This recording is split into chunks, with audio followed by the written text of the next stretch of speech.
Alright guys, in this video I'm going to move away from the conversation we had around isotopes and ions, and we're going to dive into some concepts around electrons specifically, and energy and how that all relates, and I have a few diagrams here to show you. But before we start any of that, I'm going to scroll down here, and I just want to just try and get you wrapped around a couple concepts. So like I said, I'm going to switch gears here, and I'm going to draw a graph here, and not completely straight lines, but you can imagine them being straight, and we can say here's our x-axis and here's our y-axis. And what I'm going to do here is I'm going to draw a wave, almost like if you've had some experience with trig, just like a sine function really is what I'm drawing here. And you know what, let me do this one more time just so this looks a little bit better. Something like that. Something like your sine function, okay? And obviously this keeps on going. And what I want you to do is I want you to imagine that this wave is traveling in this direction. Okay? So in other words, it's almost like if you have a wave traveling, the wave is traveling in this direction. So this red wave I want you to picture is traveling in this direction. It's crossing through this y-axis. And we're going to pretend that all of these crests and all these points here on the curves at the minimum and maximum, they're all equal. Okay? And this is traveling into this y-axis. So there's two. Well, first off, what is that called? The concept of the speed of this wave traveling through that point. Well, this is called frequency.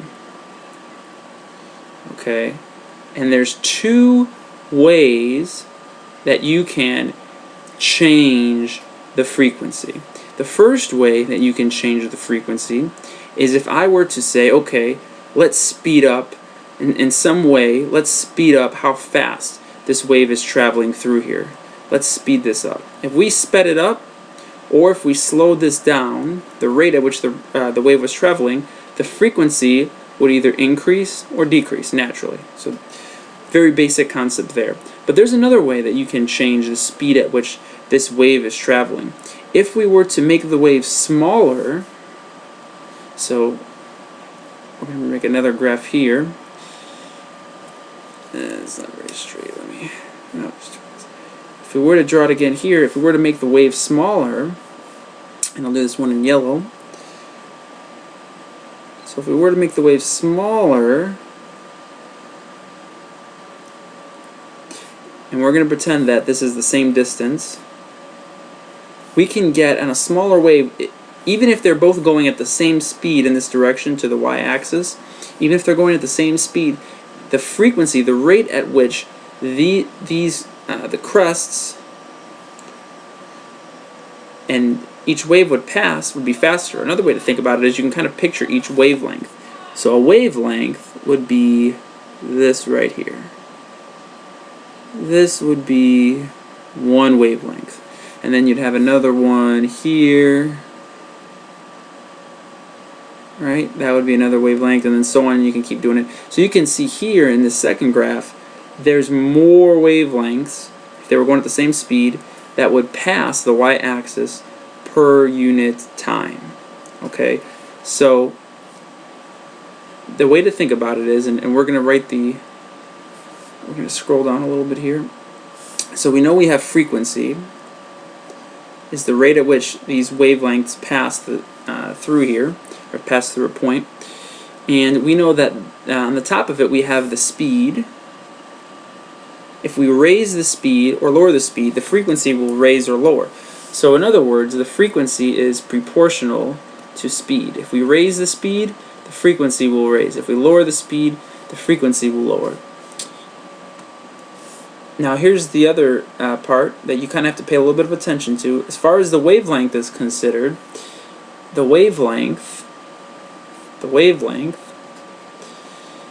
if we make the wave bigger, the frequency will actually go down, right? Because if the wave is bigger, like you see here, there's going to be less of these waves that are going to pass through per unit time.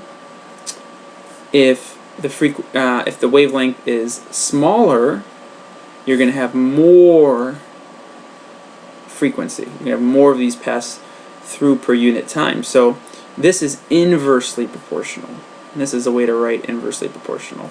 So the speed is proportional to the frequency, but the wavelength is not. The wavelength is inversely proportional. So the wavelength is going to be here. In other words, when the frequency goes up, the speed goes up. When the wavelength goes up, the frequency goes down. So the wavelength is going to be that's going to be the speed divided by the wavelength. Okay, if that makes sense. That's how the frequency, the very diluted fundamental way to kind of look at it, is how this formula is calculated.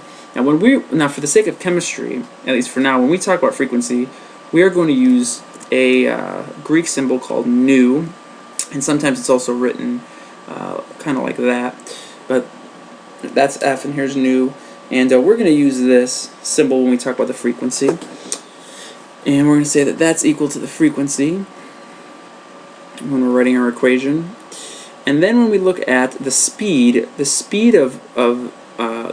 wavelengths we're going to be looking at is all going to be based on the speed of light. It's going to be the speed of light, and we're going to use a constant for that called c. Okay, and the speed of light, just to write that over here, the speed of light is 3.0 times 10 to the 8th meters per second. So it's pretty fast. And a side note, if you were to travel at this speed, the closer you get to this speed, the more relative time slows down. The more that relative time slows down, and eventually, hypothetically, if you can go faster than the speed, well, who knows what would happen, but there are a lot of theories out there right now. Some even say you go back in time and some crazy stuff. So, for more on that, you can look up theory of relativity and whatnot. We're not going to talk about that right now, but for now, we just have to know that the speed of light is 3.0 times 10 to the 8th meters per second, and then this very bottom term here is just the wavelength, and we're going to use a fancy symbol called lambda for that. And I really didn't do it justice there drawing it, but this is our equation for frequency. Frequency equals the speed of light, which is a constant, it's always going to be the same, over lambda. And you can see kind of how we derive that hopefully from here. Now we're going to scroll up and we're going to look at some different wavelengths. And wavelengths are measured in nanometers. Nanometers. And nanometers, so 1 meter, let me do this again. 1 nanometer is equal to 10 to the negative 9th meters. So you can imagine nanometer is very, very small. And here we have a few nanometers, and if you look at each of these waves here, you can see that the red waves on the bottom here have 700, their average size is about 700 nanometers, whereas the violet waves on the top here have about a 400 nanometer size. And you can see that these violet waves, I'm going to kind of trace it in, they look a lot smaller than the darker waves that you'll see here on the bottom. And you can see that clearly, because they're smaller, these are going to have a higher frequency based on the equation that we talked about just before. Right? They're going to have a higher frequency because they're smaller.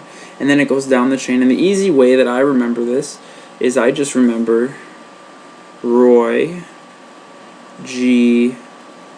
Biv. But everybody's got their own way. I kind of wrote it backwards here. But Roy G. Biv. Just remember that name. Roy G. Biv. And that will be red, orange, yellow, green, blue, indigo, violet. And that is how most people remember the spectrum. And violet, remember, based on what we just talked about, is going to have the smallest wavelength. So this is going to be the smallest wavelength. And red is going to have the largest wavelength. Okay, so I think I'm going to stop here just because I'm starting to run long, but the next video will continue all of what we're talking about here, and so go into some quantitative detail with it.